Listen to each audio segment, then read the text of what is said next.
La historia de los manicomios no comienza con la psiquiatría ni con la medicina moderna, sino con una pregunta mucho más amplia y persistente. ¿Qué hace una sociedad con aquello que no entiende, no puede controlar o no encaja sus normas? A lo largo de los siglos, las personas consideradas locas, poseídas, desviadas o peligrosas fueron interpretadas de maneras muy distintas según el contexto cultural, religioso y político de cada época. La hipótesis que atraviesa este recorrido es que los manicomios no surgieron principalmente como espacios de cura, sino como dispositivos de contención social. Antes de ser hospitales, fueron refugios y lugares de encierro. Su función central no era sanar, sino separar, ocultar y ordenar aquello que resultaba inquietante para la vida colectiva. En civilizaciones antiguas como Egipto y Mesopotamia, la enfermedad mental no se concebía como un problema médico en el sentido moderno, sino que su explicación combinaba elementos espirituales, sociales y físicos. En Mesopotamia, por ejemplo, los trastornos considerados como alteraciones del comportamiento o de la mente eran frecuentemente interpretados como causados por demonios o castigos divinos tras la ruptura de tabúes religiosos, y se trataban mediante rituales mágicos religiosos realizados por sacerdotes especializados. En el antiguo Egipto, los textos médicos describen síntomas emocionales o estados de ánimo, como lo que podríamos asociar hoy con tristeza profunda, desánimo o fatiga, en términos que modernas interpretaciones comparativas vinculan con la depresión.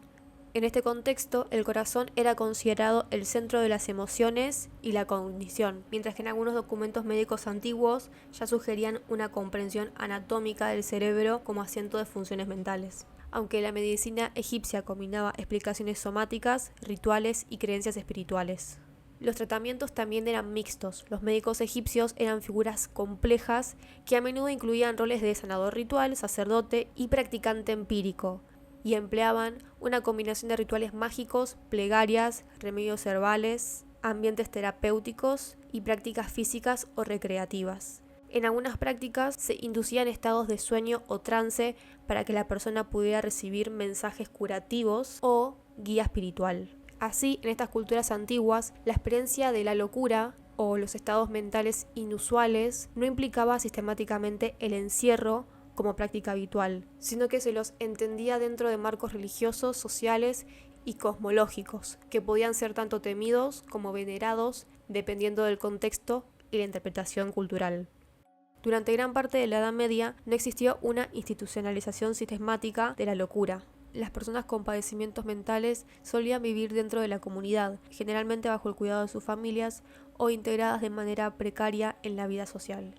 En ciertos contextos culturales y religiosos, estos sujetos podían ser percibidos como figuras ambiguas o liminales, como bufones de corte, visionarios, penitentes o individuos considerados tocados por lo divino, aunque estas interpretaciones no eran universales y variaban según el entorno social y religioso. Con el desarrollo urbano y el aumento de la pobreza, estas presencias comenzaron progresivamente a ser percibidas como un problema social. Es en este marco que surgen instituciones de acogida ligadas a órdenes religiosas cristianas como hospitales, hospicios y casas de caridad. Estos espacios alojaban de manera indistinta a pobres, enfermos, huérfanos, ancianos y marginados en general. El término asilo designaba ante todo una función de refugio y amparo más que un dispositivo médico especializado. Un punto de inflexión se da a comienzos del siglo XV. En 1409, en Valencia, Juan Gilabert Jofré impulsa la creación del Hospital de los Inocentes, una de las primeras instituciones europeas destinadas específicamente a personas consideradas locas. Aunque estos espacios se presentaban bajo el signo del amparo y la caridad cristiana, no respondían aún a una lógica médica de cura. Su función principal no era sanar, sino retirar del espacio público a quienes encarnaban una forma de alteración social difícil de integrar. Estos primeros hospitales todavía no eran manicomios en el sentido moderno, pero anticipaban una lógica que se volverá central en los siglos posteriores: la separación física de ciertos cuerpos considerados perturbadores o peligrosos. Antes de convertirse en hospitales psiquiátricos, estos lugares funcionaron como refugios y espacios de encierro. La locura comenzaba así a ser administrada, contenida y apartada de la vida colectiva. Durante los siglos XVII y XVIII, el manicomio se consolidó principalmente como un espacio de custodia y control, más que como un espacio de tratamiento médico. Las personas internadas eran consideradas internos y no pacientes, y el objetivo central de la institución no era la cura, sino la vigilancia, el aislamiento y la contención. El personal que trabajaba en estos establecimientos muy rara vez contaba con una formación médica especializada. En su mayoría eran cuidadores, religiosos o guardias, cuya función principal era mantener el orden y evitar conductas consideradas peligrosas o perturbadoras. El trato hacia las personas internadas estaba atravesada por una idea de que la locura era impredecible, amenazante y muy cercana a lo animal o a lo demoníaco. En este marco, el uso de la coerción física era frecuente y socialmente legitimado. Las sujeciones, como cadenas, grilletes, jaulas o camisas de fuerza, se utilizaban de manera habitual para inmovilizar a quienes gritaban, se agitaban o desobedecían. El aislamiento de celdas oscuras funcionaba tanto como castigo como método de control, y los castigos corporales, la privación de alimento y la humillación eran entendidos como herramientas aceptables de disciplinamiento. El trabajo obligatorio, repetitivo y carente de finalidad terapéutica en el sentido moderno se empleaba como una forma de regular el cuerpo y el tiempo, bajo la creencia de que la actividad física y la obediencia podían reducir la agitación mental y restaurar el orden moral. En cuanto a los motivos de internación, es fundamental comprender que los manicomios no alojaban únicamente a personas con sufrimiento psíquico severo, funcionaban como espacios de acumulación de múltiples formas de marginalidad. Ahí convivían personas con discapacidades intelectuales, individuos considerados moralmente desviados, mendigos, mujeres llamadas rebeldes, personas con conductas sexuales no normativas y sujetos que resultan incómodos para sus familias o para el orden social. El manicomio operaba bajo ese sentido como un depósito social de aquello que no encontraba un lugar en la vida comunitaria. Los diagnósticos predominantes en sí respondían más a unas categorías culturales y morales que a criterios médicos precisos. El término como locura, furor o manía se aplicaban a personas violentas, agitadas o agresivas, consideradas especialmente peligrosas para la tranquilidad pública, y eran estos casos con los que mayor frecuencia justificaban el encierro. La melancolía, en cambio, designaba estados de tristeza profunda, retraimiento, silencio y apatía. La diferencia de clase atravesaba de forma decisiva en estas prácticas. Las familias más adineradas podían internar a sus parientes en instituciones privadas o mantenerlos en espacios de encierro más discretos. Y las personas pobres, en cambio, dependían de la caridad, de las parroquias o terminaban en prisiones y asilos públicos, donde el encierro era más brutal y visible. Con el avance de los siglos XVII y XVIII, la melancolía adquirió una presencia cada vez más significativa dentro de los manicomios, con una marcada feminización del diagnóstico. Este término designaba estados de tristeza profunda, retraimiento, apatía, silencio prolongado, y se asociaba a una sensibilidad considerada frágil o excesiva. Paralelamente se consolidó la histeria, un diagnóstico aplicado casi exclusivamente a las mujeres que funcionaba como una categoría amplia y flexible para expresar una diversidad de comportamientos: llantos persistentes, nerviosismo, deseo sexual considerado inapropiado, rebeldía frente a la autoridad, tristeza prolongada o desobediencia. La histeria se apoyaba en un imaginario médico heredado en la antigüedad, que vinculaba el padecimiento femenino al cuerpo, en particular al útero, concebido como un órgano capaz de alterar el equilibrio físico y mental. Aunque estas explicaciones fueron reformulándose con el tiempo, contribuyeron a construir a las mujeres como sujetos especialmente sensibles a la locura. De este modo, el diagnóstico permitió medicalizar conflictos sociales, familiares y morales, legitimando el encierro de mujeres que no se ajustaban a los ideales de obediencia, domesticidad y autocontrol impuestos por el orden social.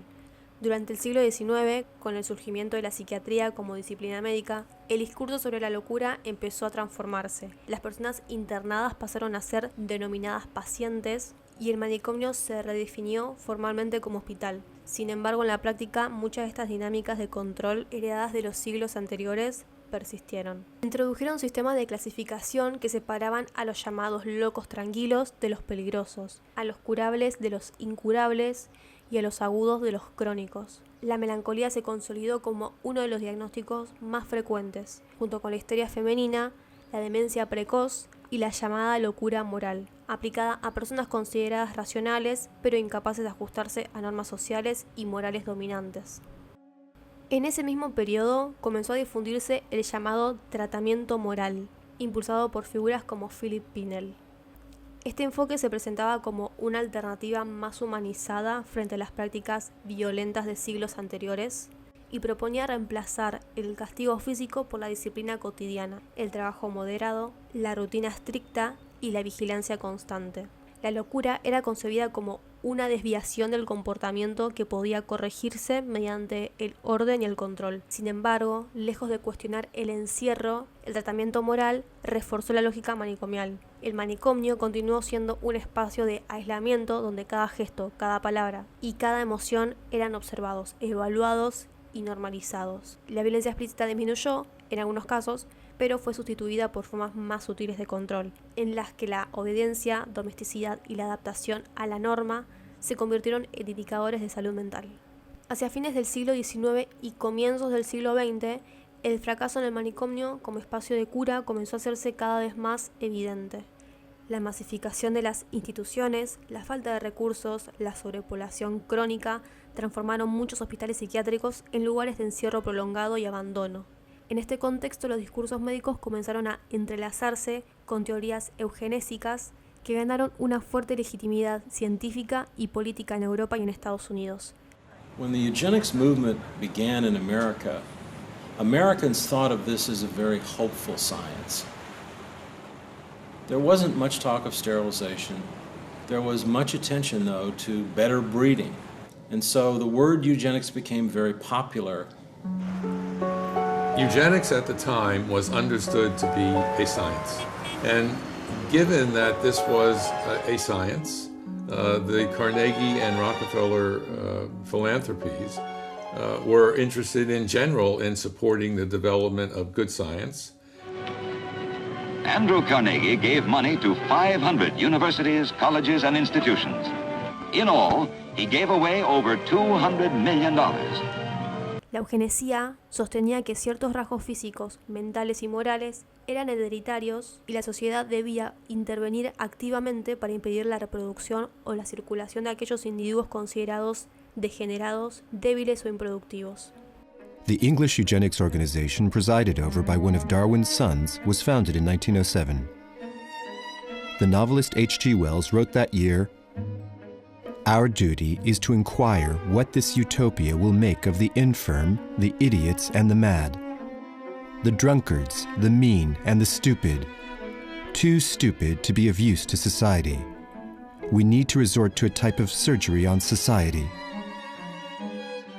Desde esta perspectiva, la locura dejó de ser pensada únicamente como un padecimiento individual para convertirse en un problema colectivo, asociado a la decadencia social, al deterioro de la nación y a la amenaza del degeneracionismo. Las personas con sufrimiento psíquico severo comenzaron a ser representadas como cuerpos defectuosos, incapaces de autocontrol y potencialmente peligrosos para el equilibrio social.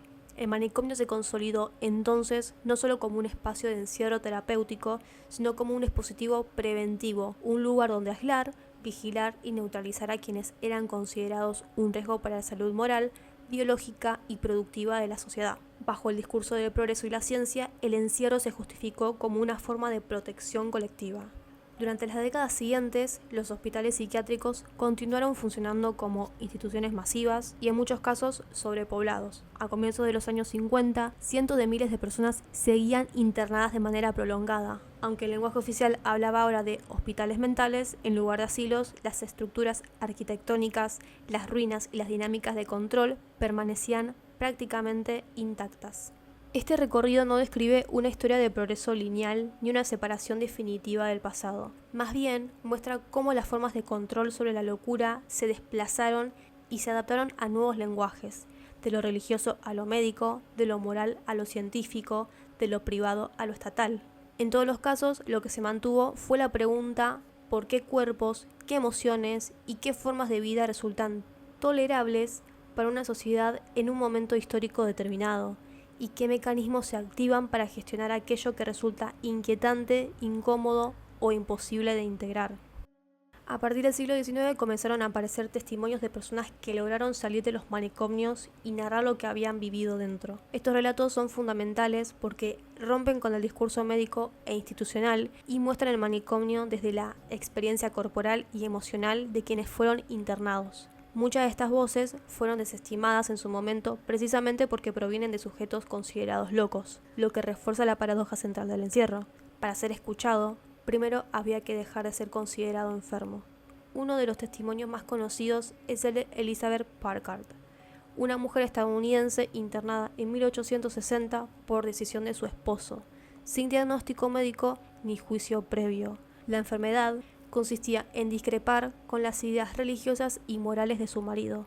Durante los 3 años que pasó internada, Packard describió un sistema de control absoluto, donde las pacientes eran castigadas por desobediencia, aisladas por expresar tristeza o enojo y obligadas a aceptar la autoridad médica como única verdad válida. En sus escritos posteriores relató cómo cualquier intento de defender su cordura era interpretado como una prueba más de locura.